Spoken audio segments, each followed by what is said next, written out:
The Asian Forum for Human Rights and Development has raised alarm over a deepening pattern of repression in India, marked by censorship of independent media and the criminalisation of peaceful dissent.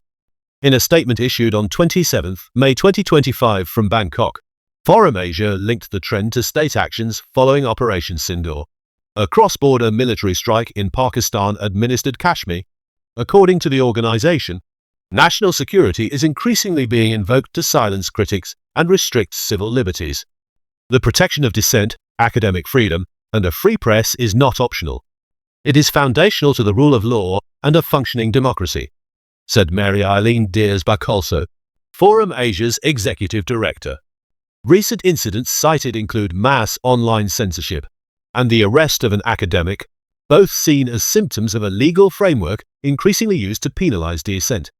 In May 2025, Indian authorities reportedly blocked more than 8,000 social media accounts, accusing them of spreading anti-India misinformation tied to Operation Sindoor. The blocks included foreign outlets such as BBC Urdu, Xinhua, and TRT World, alongside Indian platforms like The Wire, Outlook India, and Maktub Media. Kashmiri publications such as Free Press Kashmir and Kashmir Life were also affected, with many takedowns conducted without formal notice under Section 69A of the Information Technology Act 2000. Forum Asia criticized this approach, saying it violates Article 19 of India's constitution and the International Covenant on Civil and Political Rights. Freedom of expression is not a threat to national security. It is the bedrock of any functioning democracy, Bacolso stated.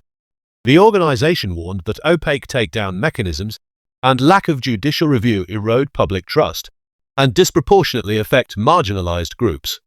It also pointed to the failure of platforms to offer recourse to users, in breach of the UN Guiding Principles on Business and Human Rights. On 18 May, Ashoka University professor Ali Khan Mahmoodabad was arrested in Haryana for social media posts calling for de-escalation and criticizing war glorification. His comments in support of Foreign Secretary Vikram Misri, who had announced a ceasefire with Pakistan, drew backlash from nationalist groups and triggered legal action.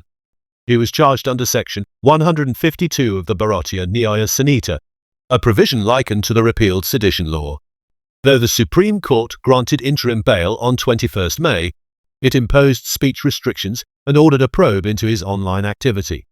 Rights groups argue that broad legal provisions, such as those on promoting enmity or disturbing public order, often fail to meet the tests of necessity and proportionality, as required under Article 19 of the Constitution. Forum Asia has urged Indian authorities to lift prior restraint orders and end arbitrary censorship.